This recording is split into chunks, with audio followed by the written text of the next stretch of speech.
North American Bigfoot Encounter Stories. I was driving along Route 6, crossing the Connecticut state line into Rhode Island.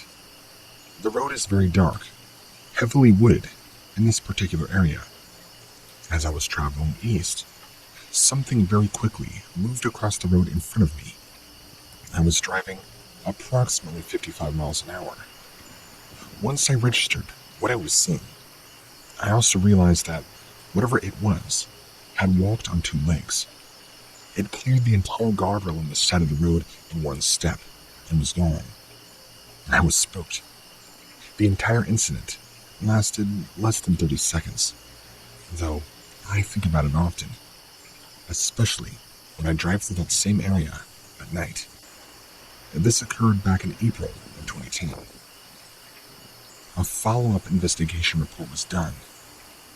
The witness happens to be a professional behavior analyst, and the following additional information was obtained during a 20-minute phone call.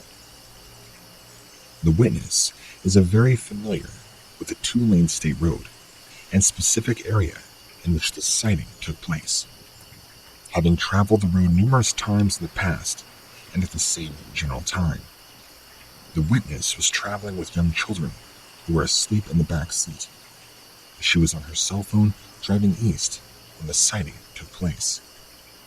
She observed a dark bipedal animal move with a relatively fast, steady gait across the road from her right to left as an oncoming westbound car was approaching in the distance. Her car passed the animal after it had stepped over the guardrail adjacent to the westbound lane and observed the same animal take a few steps down an embankment and then disappear from sight. She described the movement in crossing the road and stepping over the rail as smooth and fluid. The approximate distance of the animal from the front of the car as it traversed the road was indeterminate. However, it was of sufficient distance that she herself had time to slow down. As this bipedal animal crossed the road, the witness's car headlights caught the lower half of the body, which she described as hairy with no reflective light. This section of Route 6 on which this sighting took place is a relatively flat area, swampy, dense woodland on both sides of the road. This area is very dark at night, due to the complete absence of ambient lighting from streetlights, nearby homes or businesses along the road. The general area is marked by low rolling hills and wetlands within relatively large tracts of uninhabited, state-protected land. The sighting took place near a large river, which is characterized by deciduous trees, mixed forests, coupled with freshwater waterlands. This biodiverse environment supports a wide range of mammalian creatures, like deer, bobcats, foxes, waterfowl species, and potentially a Bigfoot. The exact date was October 15th, 1998. I remember it like it was yesterday. I was training for a mountain bike race, and this was to be my last ride prior to the race. I was riding at the Black Hut Management area right here in Glendale, Rhode Island. Along for the ride was my 3-year-old mixed breed Shepherd Lab large dog. It was sunny, but cool, and I planned to spend an hour or so breaking sweat. As I weaved my way through the trails, I had to leash my dog to cross the street. After I unhooked him, we started up a hill toward a chasm. It's small and kids hang around there and drink beer, have fires. At the crest of the hill, I could see the top of the chasm, approximately 50 yards away. Out of the corner of my eye, I noticed something that first appeared to be a dirty white blanket, perhaps hung on a small tree. Suddenly, I think it heard us. It turned as it was squatting with its back to me. It saw me and stood up and disappeared into the woods. I was shocked and could not believe what I had just saw. From my vantage point, I would say the animal was white or gray, but very dirty looking. In no way Did it resemble a man? I did not see the face clearly, but from what I did see, although it stood fairly erect, its gait and posture was like that of an ape. The arms were not long like a gorilla, and oddly, it was nowhere near 7 feet tall. I'd estimate maybe 6 at best. I reversed my direction and rode immediately to the top of the chasm. I searched for footprints and hair, but could not find any. I walked a short distance in the woods in the direction where it disappeared. My heart was pounding so loud, I could practically hear it. I knew it was nowhere in the general area. My dog was not barking, and any time there's an animal near fox, coyote, deer, my dog barks and will usually give chase. Interesting point is that my dog never barked. In fact, I don't think he saw, heard, or smelt it. I noticed no unusual smell in the area, and also noted no signs of broken branches, and no way to determine its direction. I've told 1 or 2 people, and in November of 1998, a friend and I, with digital and audio cameras, spent 2 weekends hiking in the area nearby, directly behind the chasm, but with no results. I also snowshoed the area after the first snow. I was beginning to believe I had just imagined it. Then, in 2002, I met a hunter in a bar and asked him if he had ever hunted a blackhead. He told me yes, and once he saw what he describes as a white gorilla there. I had chills and related my own personal story. The differences were in color. He stated white. The one I saw was more gray, and said the one he saw was 8 feet tall. Still, the same place, same type of sighting. What made me write this is the other 2 Rhode Island sightings seem to be very similar. I wish I could have seen it longer and closer.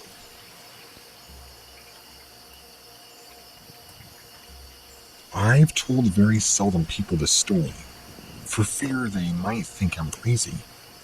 The only reason I'm taking the time to report this is because of a very recent entry a friend of mine who knew this story told me about. My story takes place in Charlestown, Rhode Island, back in the late 1970s. My mother and father and I used to live in a wooded area around the Indian Cedar Swamp, and property owned by United Nuclear, which probably comprises several thousand acres. The property surrounding our home was mixed white Atlantic juniper swamp, scarlet, red, and white oaks with old growth, white pine stands mixed in, all with a dense understory of briars, mountain laurel, and blueberry brush. We lived off a road with 3 houses on it. The houses were all built close to the entrance of the same development. The road was a part of a series of roads that were put in at the start of development. The roads were oiled and had been left to grow in after years of little to virtually no use. It looked like the developer had started and somehow went belly up. These roads were great to ride bikes on, or even take an evening cruise on, after bringing my father dinner at a second job. My mother drove a baby blue Mustang Mach 1, and she would drive around the roads with me, looking at deer, before we retired to our home for the evening. As a kid, I remember this being a highlight to the evening. I was, at the time, maybe 8 years of age, and my mother and I on this particular night, in the late 70s, commenced our ride around the roads to see if we could see any deer. It had been raining earlier with thunder and lightning mixed in. Now, it was just raining. We were rounding a corner on one of the roads that paralleled the Indian Cedar Swamp, and as we started downward, we noticed the road was obstructed by a large, brown, downed oak tree. The tree had green leaves. This makes me think it was summer, or possibly early fall, so it had recently come down. We guessed maybe in the storm earlier, possibly lightning. The road was very narrow, and the brush along the side of the road made it difficult to back the car around to turn around. The rain was falling, but not heavy. The wipers were on, and the headlights on the car were on as well. As my mother turned the front end of the car, the lights were cast on the left side of the road, where the tree had been broken off from its stump. We were maybe a car length and a half away from the stump. Beside the tall, fractured stump stood what looked like a large yellow-white ape. It was maybe 6 to 7 feet tall, long hair, face flat, with massive arms. Its head appeared to be without any neck, and its chest was very broad. My mother and I froze momentarily.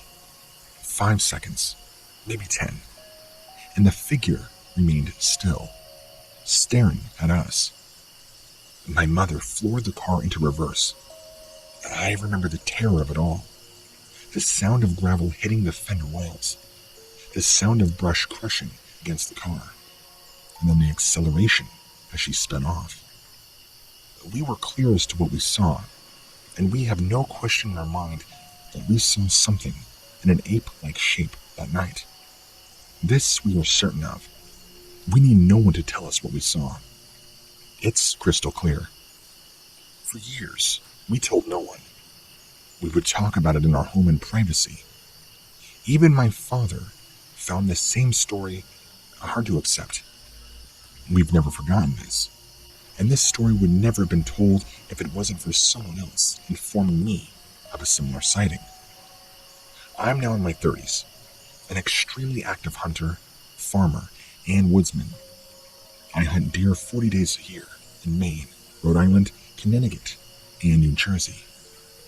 I employ automated cameras, which are triggered by heat. I've never seen a picture of a Bigfoot on my film. I've seen pictures of deer on my 50-acre tract of land that I would never believe are there if I didn't see it on my film.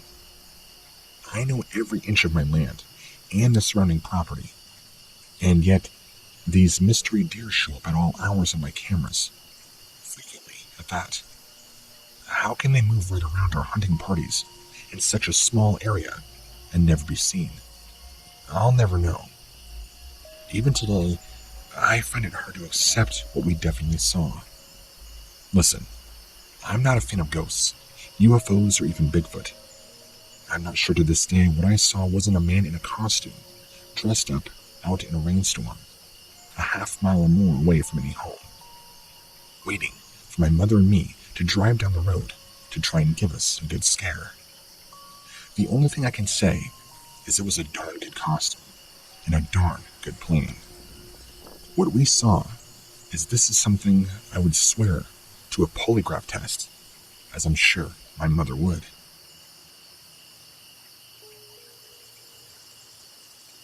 While attending URI in the fall of 1974, I would stay at my girlfriend's mother's house on the weekends. I only had a 5-day meal book plan. It was Sunday evening, about 10 p.m., when I decided to head back to school on my 10-speed bike.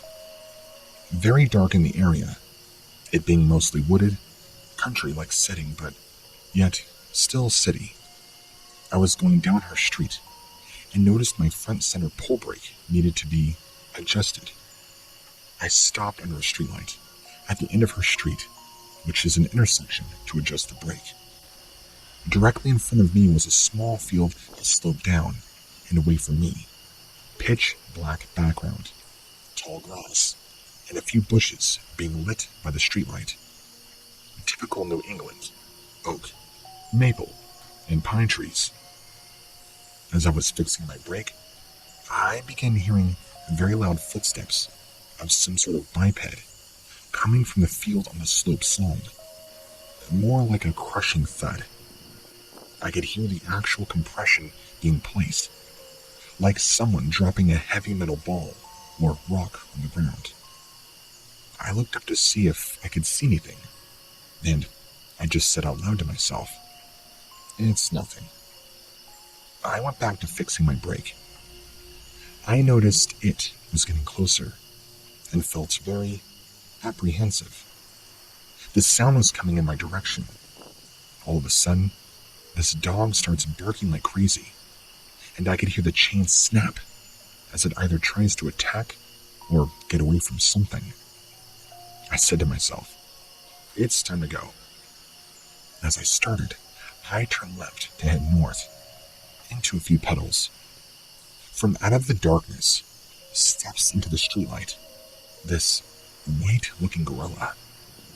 The legs present themselves, then the body as it comes to rest on its knuckles. The 20, maybe 25 feet away, directly across the street from the perhaps 6 feet tall, maybe 400 pounds or more. Massive arms that went straight down on its knuckles, knees slightly bent. The head, higher in the back, connected to the neck, all in one mass.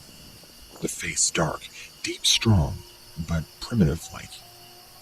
The eyes were closer together and sunk very deep in the face. The nose and mouth were human-like. Its nose was wide, and around the mouth, black hair that went down on each side. It looks up with its head and chest and sees me, eyeball to eyeball, as I look back, trying to see if this thing is real. Human-like in appearance. The face is not like a primate, but has a distinctive animal presence.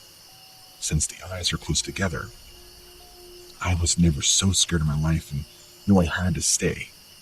I don't think I would have survived the attack. The way it was positioned gave it an explosive start, as if it decided to chase me down the street. My heart was pounding into my chest. My eyes had tears in them. With all the might, I pedaled as this thing ran on 2 legs. Then, down on its knuckles and back up again, perhaps for 10 yards. I remember how long its hair on its arms moved with each reach. Thank God I was in first gear. A good 5-second chase, and it was all over. It had stopped in the middle of the street, just swaying back and forth, turned and just cleared this rock wall, all in one motion from a grass sidewalk. At the top of the hill, I began running in circles. I didn't know what to do. I could not comprehend the situation I was in. I knew one thing. I was not running back. I cut through her grandmother's situation I was in. I cut through her grandmother's yards and made it back to her house. Not trying to look crazy or anything. They asked me what's wrong. So, honestly, I told them what had happened and agreed that it was best to go back in the morning. A white gorilla was seen in a gravel pit by a friend in an area at the time. But these are just other stories I've heard. Some 10 years after the incident, my wife overhears a conversation between a botany professor and a friend at CCRI College during lunch, all about being on a field trip in an area, and claims to have seen a white Bigfoot. My wife turns and said my husband just saw one too.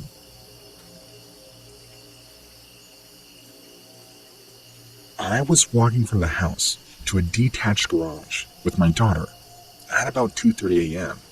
when we both seen a human-like white furry figure approximately 100 feet from where we were.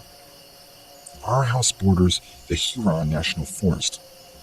The figure was halfway down a hill, looking in our direction. It moved very quickly in a half-moon circle and crouched down near a tree. We walked toward the figure, and I noticed it was still near the tree, but bent over slightly, almost like it was trying not to be noticed. We both ran back to the garage and talked about what we had saw. Decided we didn't know what it was, mostly because of its size and the way it moved. When we got back, we both said how hard our hearts were beating. It was truly a scary experience. My daughter's name is Madison. We talked about it for a long time that night, and just tried to come up with any animal it could have been, but we're not sure. The next day, I called my good friend Jeff. He has thorough experience in this field. We walked that area and seen a lot of deer activity and droppings. It was thriving with wildlife. We also noticed that when we walked to the place where we had seen it in the forest itself was very quiet. No other animal sounds. A follow-up investigation report was done. I met the witness at his house. His daughter could not meet up with us. The back edge of the property meets up with the tower line. Behind the tower line is the Huron National Forest. There is a 15-foot drop from the tower line to the forest floor, where there is a small clearing where this sighting took place. The witness and daughter were walking from the house to the garage when something moving very quickly along the tower line caught their attention. They couldn't tell what it was. He described it as a blur. When he looked back to the tower line, he could see the head of something standing on the drop-off behind the tower line, looking just at him. The witness and daughter both saw the head, but could not recognize what animal it was, and began walking toward it. When they were walking toward it, the animal turned to its right, disappearing down the drop-off. When the witnesses got close enough to see over the edge, they looked in the direction the animal was going, but did not see anything. To the right was a small tree, and next to the tree, they saw a figure standing motionless with its back to them. They both see it standing there and run back to the garage. He describes the animal as being 8 to 9 feet tall with white fur, very broad shoulders. It was incredibly muscular, with arms that went to its knees. When they saw the head looking at them, it was too far away to make out any real details.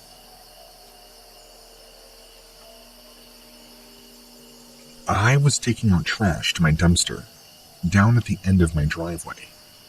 My driveway is fairly long, over 100 yards, and wooded on both sides, and it makes a slight turn. I had a flashlight with me as I performed my task.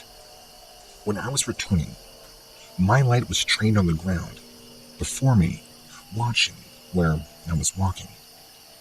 I looked up and saw something moving away from the entrance to my garage. My main door was open. I could see in the lights from the inside of my garage that it was at least tall as I was, 6 foot plus, and brownish in color. I shined my light at it. It moved purposefully, but not hurried. Quickly, but not in fear. It was upright, but I don't recall seeing legs, although my light was at the upper portion of it. As it moved, it almost glided, without the usual bobbing a person would make, and it was silent as it moved.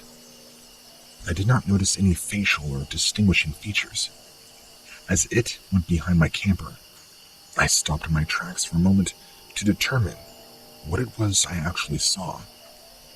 I believe that I caught a trespasser trying to rob me. I rounded the corner of the camper and shone the light at the edge of the tree line of my roundabout, and it was there again, the same form, but it moved into the tree line, almost looking as it faded into them. No sound, not a twig snapping. I never saw any eyes or face. I ran in to grab my rifle, told my girlfriend to lock the door behind me as I went out to where it disappeared. The area was full of dead fallen trees and other brush. I tried to traverse to it, but had an extreme difficulty in doing so, let alone without any sound. My neighboring property is actually a hunting cabin. A hunting party had just returned from dinner and saw me with a flashlight and rifle, clambering through the woods to their property. Unfortunately, open-mindedness and cool heads were abound. I explained what had happened. My neighbor stated it could have been a black bear walking on its hind legs, looking for the garage. It seemed plausible. I know there are bears around my house, but that explanation never did sit right. With no tracks, the form taller than a bear, even on hind legs. I didn't see a snout, and it wasn't barrel-shaped. It was more thin and human-like, gliding instead of the typical wobble a walking bear does. and the total absence of sound when entering the woods. I was more convinced it was a ghost more than a bear. A follow-up report was done. First, I would like to disclose that the witness and I shared an office at work. He is aware of my interest in the Bigfoot phenomena, and as we were discussing a recent Bigfoot town hall that I attended, he related his sighting to me. After listening to his account of what he saw that night, I suggested that he file a sighting report on the BFRO website. After I was assigned this report, I met the witness at the house where the incident had taken place. He has since sold the house and the approximately 17 acres that it sits on. The driveway loops around an area about 75 feet in diameter where the witness parked his fifth-wheel camper. I had the witness repeat his steps of that night and can add the following details to his account. After taking the garbage to the road and returning down the dirt driveway, he was using the flashlight to avoid stepping in the many dips that are scattered all along the length of the driveway. As he got closer to the house, he noticed movement coming from the direction of his garage. His first sighting of the creature occurred when he was approximately 50 feet away. The creature was moving away from the garage and towards his fifth-wheel camper, walking in a smooth bipedal motion, which the witness described as gliding and very smooth. His truck and girlfriend's car were parked in front of the garage, and would have blocked some of the light emanating from the garage. His adjustable flashlight was set to a narrow beam. Pointing his flashlight towards the light, he illuminated the creature's torso, which, along with the vehicles blocking the light from the garage, might explain why he did not see the creature's legs at all. Observing the creature from the side, the witness estimates that the upper torso, width, back to front, ranged from 20 to 24 inches, and the shape of the head from side was cone-like. The creature did not look in his direction and continued walking away from the garage, disappearing behind the fifth wheel. Using the 12-foot height of the fifth wheel as reference, he was able to estimate the height of the creature at around 8 feet tall. When the creature went behind the fifth wheel, the witness quickly walked up to the fifth wheel and observed the creature entering the woods on the other side of the circular driveway, roughly 100 feet from the front of the fifth wheel. At this point, the creature disappeared quietly into the swampy woodland, which are very thick, with many downed trees and brush covering the ground, making for the perfect hiding place for something like this to exist.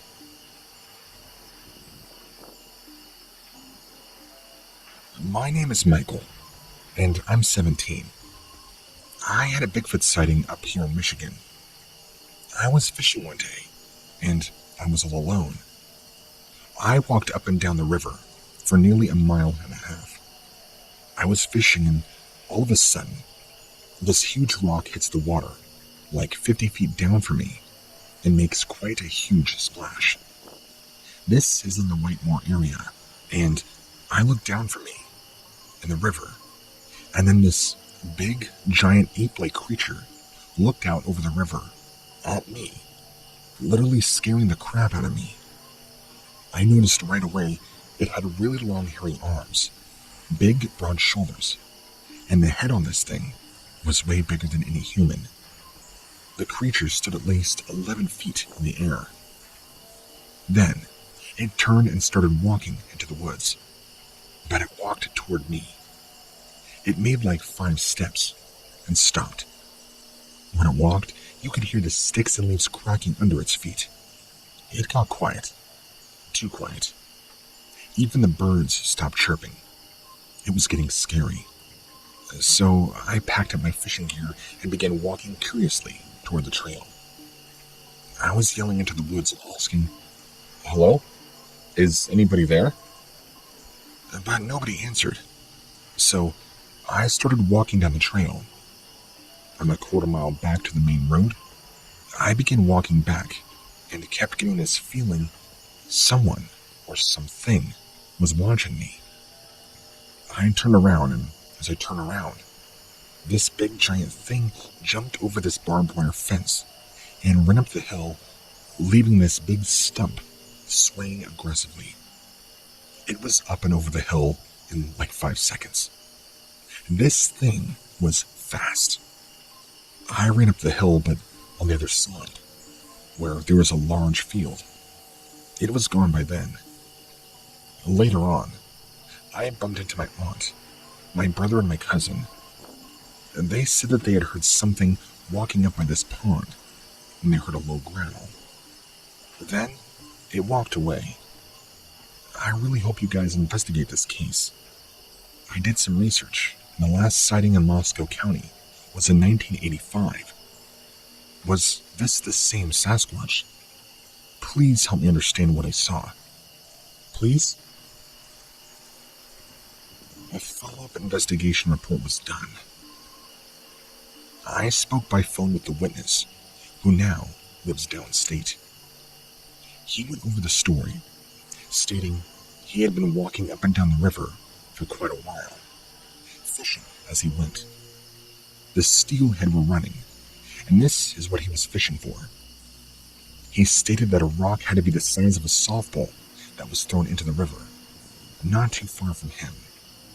He looked, and shortly after, he seen the animal lean out over the bank, looking at him.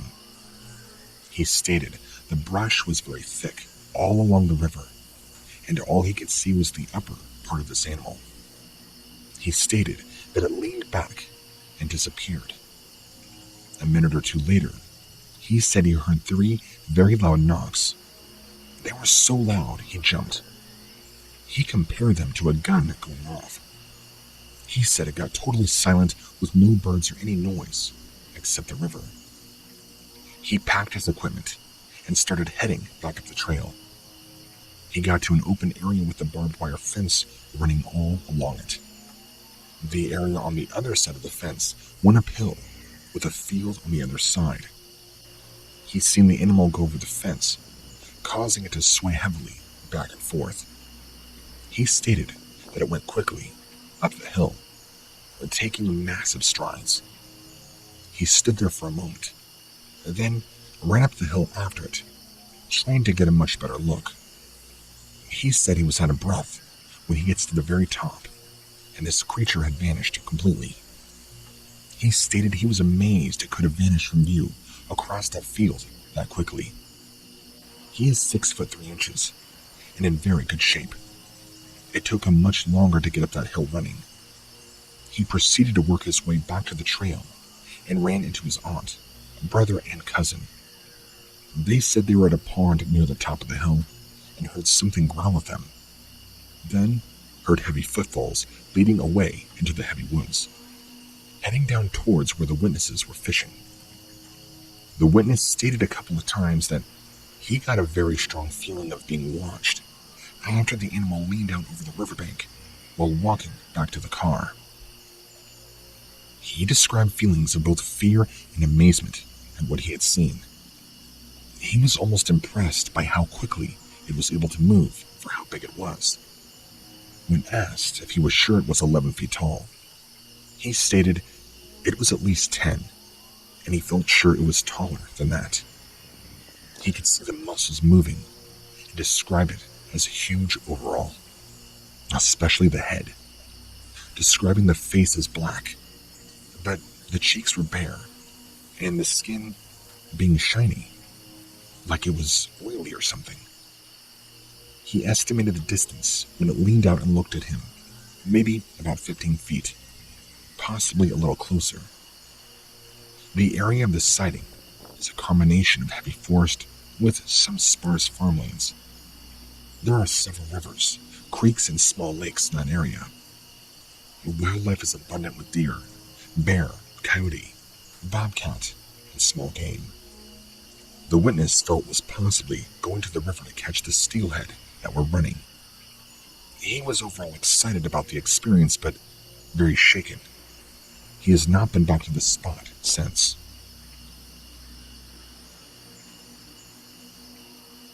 I'm not entirely sure if what lives in our woods is a Bigfoot.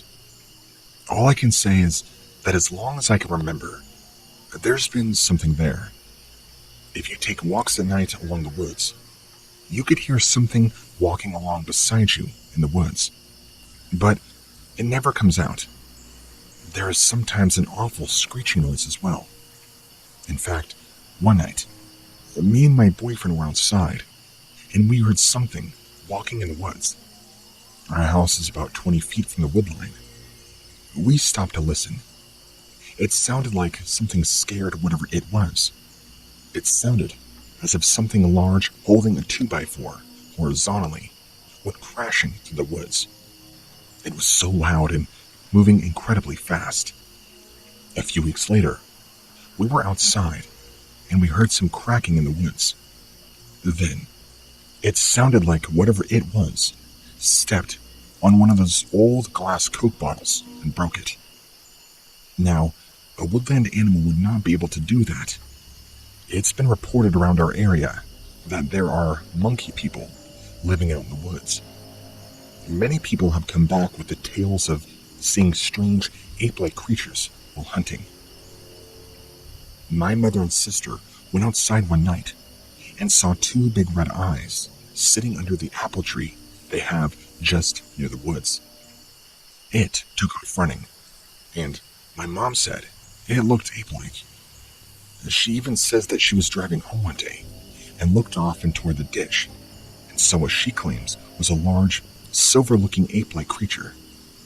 She said she was too scared to stop, and so she kept going. I'm not sure why, what it was, but I know that since I was a little girl, we'd hear things out there. My dad is a skeptic, and even he admits there is something there. People come over late at night just to walk the woodline, to see if they too could hear anything. We've thought about putting up a motion camera, but somehow, the idea of actually knowing that it might be something really strange is worse than not knowing at all. There are other stories. A few years back, a good friend of mine says that he was hanging out with some people right down the road from where we live. They were in an old silo that had a medium-sized hole in the wall.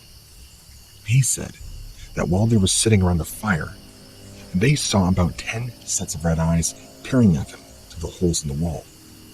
Various holes, of course. A follow-up investigation report was done. I spoke with a witness at length by phone. This witness no longer lives at her parents' residence, where all the incidents have taken place, but is still curious, as is the rest of her family, to get some answers as to what might be causing the strange occurrences there. I had the following to add to the witness report. As some of the incidents were fairly recent, I arranged to make a visit on September 30th, 2006, to the witness's parents' residence. I talked at length with the witness's mother and sister, and they described the following additional incidents. One morning, right before sunrise, the witness's mother went outside and got into her vehicle to go to work. When she turned on the headlights, she saw a pair of red eyes and a dark shadow with two legs just inside the woods. She immediately went back into the house. On another occasion, the sister and some friends took a walk down the driveway, adjacent to the woods, late in the evening. One of the friends threw a stone into the woods, and soon afterward, a stone was thrown back at them. On still yet another occasion, a friend of the family arrived for a visit later in the evening, parking her car near the woodline. While everybody was inside, they heard a slight commotion out by her car. Upon investigating, found some unusually large footprints with a large gait and light dusting of snow on the ground. These are just several of the incidents that have been occurring at this particular residence for a number of years. I personally did a walk through the woods where these noises had been reported to have come from. I also found that around approximately 20 acres of this particular woodlot, I did walk through the woods where the noises had been reported to have come from, and also around the approximately 20 acres this particular woodlot covers. This wooded area is surrounded by farm fields, which are often then surrounded by more wooded parcels. The nearest neighbor is approximately half a mile away in the closest direction. An aerial view of the area shows a large wooded area of approximately 3 square miles with a mile distance from the residence. The general area is roughly 50% woods and 50% farm fields. There are water sources. Herds of deer have also been seen in the fields near the residence. While exploring the woods where the activities occurred, I did discover an unusual stick formation that, in my opinion, did not occur naturally. I also found a 2-inch diameter maple sapling that had been bent over and broken, probably within the last year. I also came across a 3-foot high sumac bush that had all been plucked of its branches, except for one. Upon that unplucked branch remained the bright red leaves. I made a mental note on how much it looked like a marker flag. That bush was in close proximity to a 15-foot high jack pine tree, and between the sumac bush and the jack pine was a matted down area in the ground cover, which was within the circumference of the pine tree. Standing in that position, I could see through the branches of the jack pine over to the driveway, only 30 feet away. As the branches of the jack pine were sparse, I concluded that it would not make a good hiding space from passing cars, especially during daylight hours, but it could be quite concealing in darkness. Later on, I learned that after a field investigation, while talking with the witness's mother by phone, she had seen a dark figure in the light shine of her vehicle's headlights behind the jack pine, all while heading down the driveway back to the house one evening. I still remain in contact with the witness, who informs me of other strange activities at her parents' residence still. The activity there still remains very much active.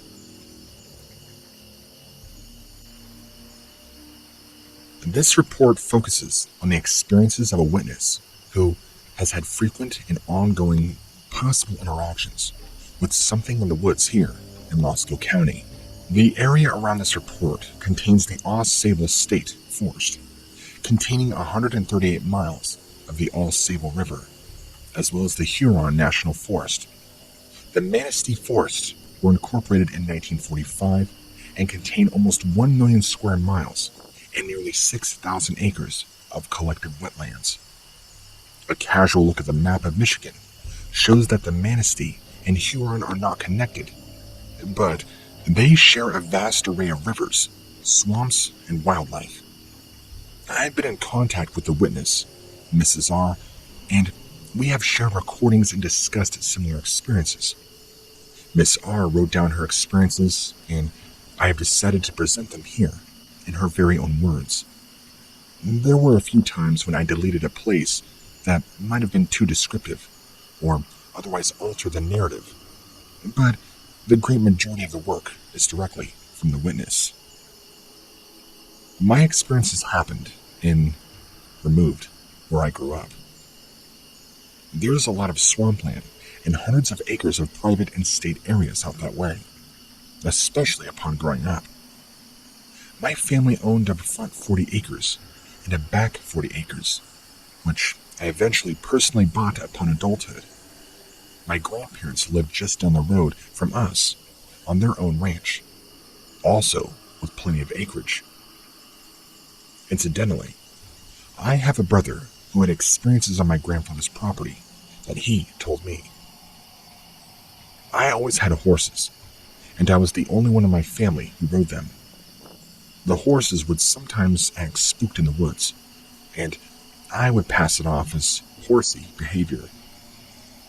But it seemed to go on like this for years. I, myself, also had these spooky feelings in the woods when I was little. These feelings got a lot worse out in the back 40. It was really eerie out there, much more densely wooded. The only opening in the back 40 was an old pioneer homestead, which consisted of an indentation in the ground. My grandfather told me that it was where the old barn had been at one time. A few broken pieces of pottery, a bunch of lilac bushes, and an apple orchard.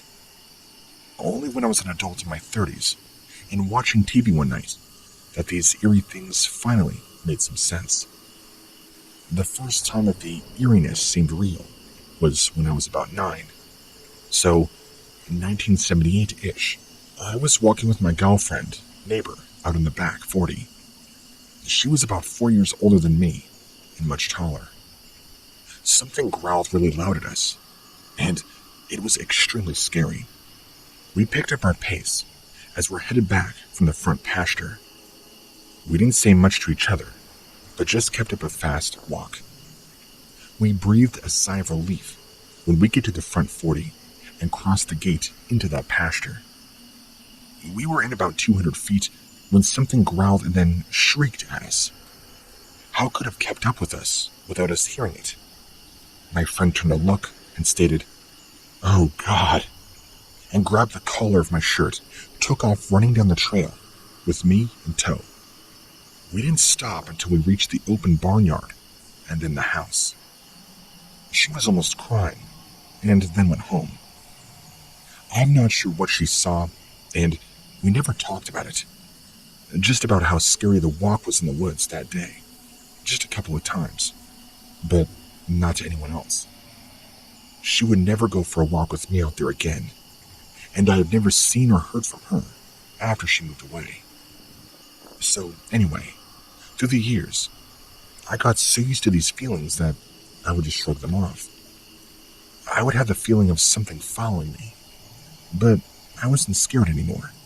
I used to see things out of the corner of my eye when I was younger, and I was so sure that something had been there. But then, I couldn't see it. It was like things just disappeared behind trees or something like that. I knew it was nonsense, so eventually, I learned to just desensitize myself from spooks and learned to just enjoy the ride and my horse. Occasionally, people would go four-wheeling with their trucks, but for the most part, it was very quiet during the summers. I would ride my horses quite often out there from ages 9 to 17. There's a little-known route that a person could ride all the way through. I cannot count or come close to figuring out how many times that I had thought I had seen things, like dark shadows, or even heard small footsteps that just did not belong. Everyone knows that deer have 4 legs and small hard feet, creating a very distinct tap, tap, tap as it walks through the woods. No animal out there that I know of can resemble the sound of a very heavy human walking. At other times, I would hear absolutely no noise at all, but see dark motions among the trees in my peripheral. I would turn my head around and see nothing. So, eventually, I moved away. Then, come 1994, I bought the back 40 on a land contract. I believe it would have been the summer of 95 that my boyfriend and I decided to camp out at the back 40. We had a campfire and slept in a tent. In the middle of the night, we awoke to the sound of tree knocks, although at the time I had no clue as to what exactly a tree knock was. My husband, having grown up in the country, also was startled. The sound can be described as this. Take a heavy, dry but solid branch, about 4 inches in diameter, and beat it as hard as you can into a live tree, at least a foot in diameter. Do this a total of 4 times, but leaving about 2 seconds between each knock. I asked my boyfriend, "What was that?" And he said, "I don't know." I could tell he was scared, and that made me even more frightened. We laid awake for most of the remainder of the night.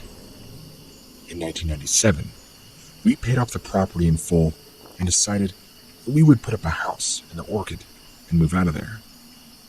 Getting there was not easy. It was the fall of 97 that I woke up one day to find my entire electric horse fence demolished on the west side. I looked over the horses carefully, but not one of them had a single scratch on them, let alone any cuts. Carefully, but it was strange. Weird.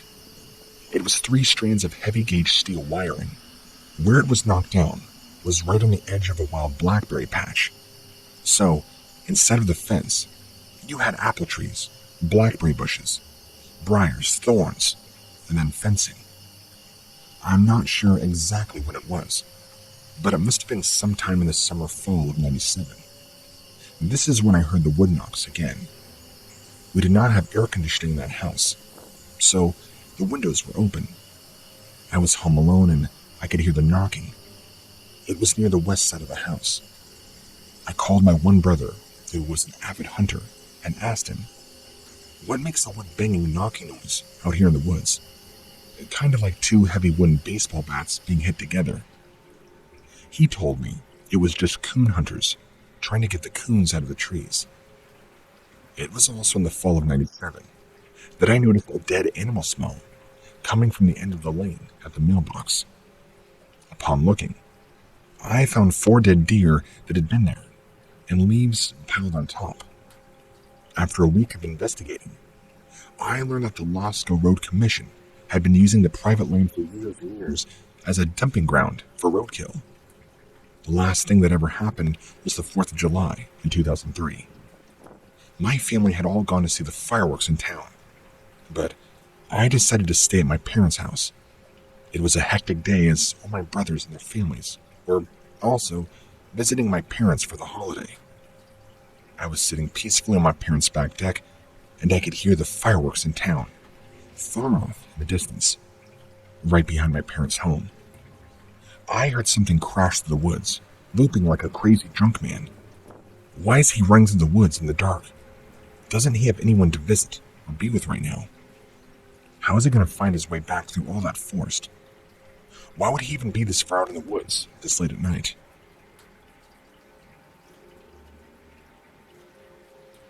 My name is Alan.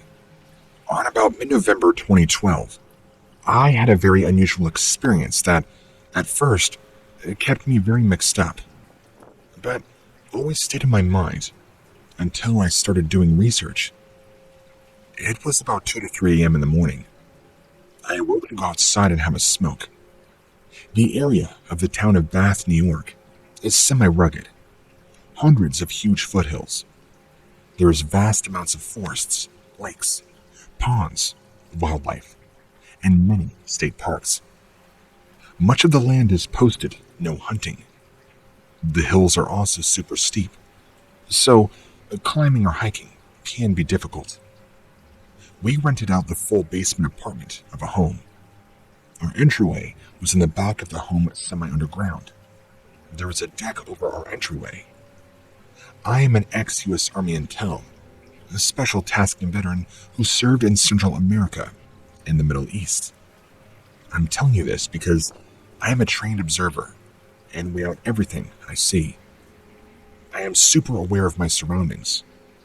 That morning, I went outside, lit up a cigarette. It was very dark this night and cool. Deer would constantly wander through, and many times I could be 10 feet from a deer and be silent as to not spook them.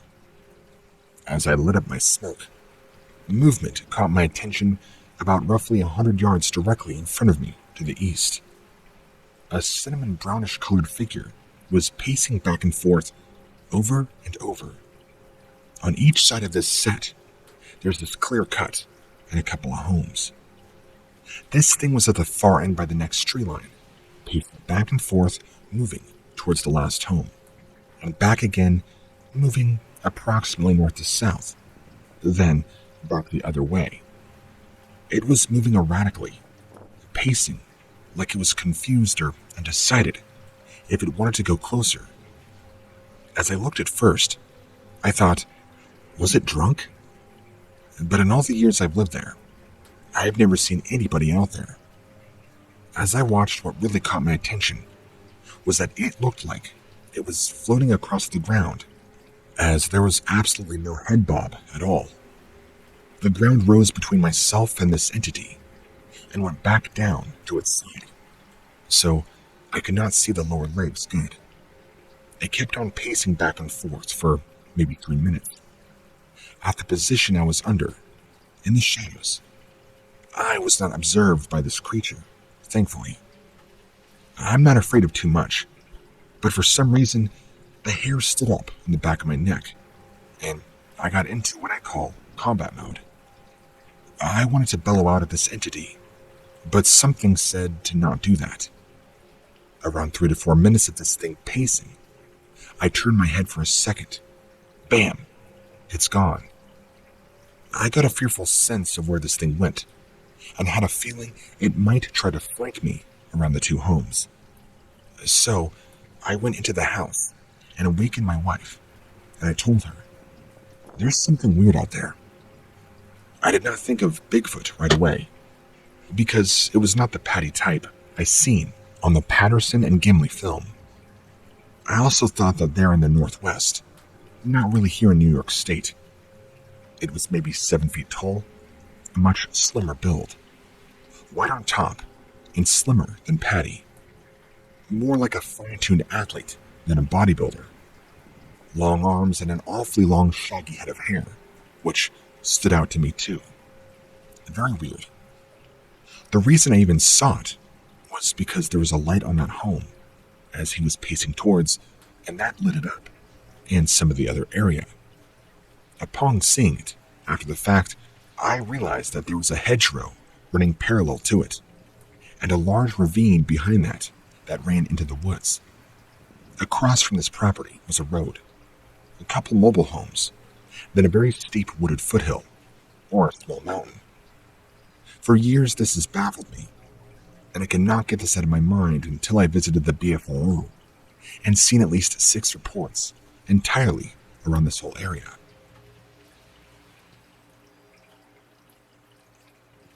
I was letting my dogs out to go to the bathroom before leaving for work. It was about 3:30 a.m. I drive an hour to work and get there by 5, so that's why I was up so early. All was quiet and peaceful. Heard an owl off in a tree line. Then, about 5 minutes later, I hear, off in the distance, something I never heard before. I hear coyotes all the time, and I've heard a bobcat screaming before. But this was far different. It sounded like it was quite always off, whatever it was. It sounded very big, very deep. The only way I could think to explain the noise was like a big, burly man yelling, "Ah!" for about 5 to 10 seconds long. Then nothing else. It caused a neighbor dog down the road to start barking, but did not seem to faze my dogs. That direction the noise came from is about 2 to 3 miles of a combination of timber and farmland. Then becomes a big river bottom of the Grand River. I don't think whatever made the noise was 2 to 3 miles away. Maybe a mile. I have never heard anything like that before in my life. And believe me, I've been an outdoors guy my whole life. I've watched multiple different Bigfoot shows, heard vocalizations on them, and that is the closest thing I can think of is what it sounded like. However, I feel like recorded things on TV don't properly give you the same feel or power this thing seemed to have. I mean, it sent chills down my spine. If it would have been closer, I definitely would have gone inside for a gun.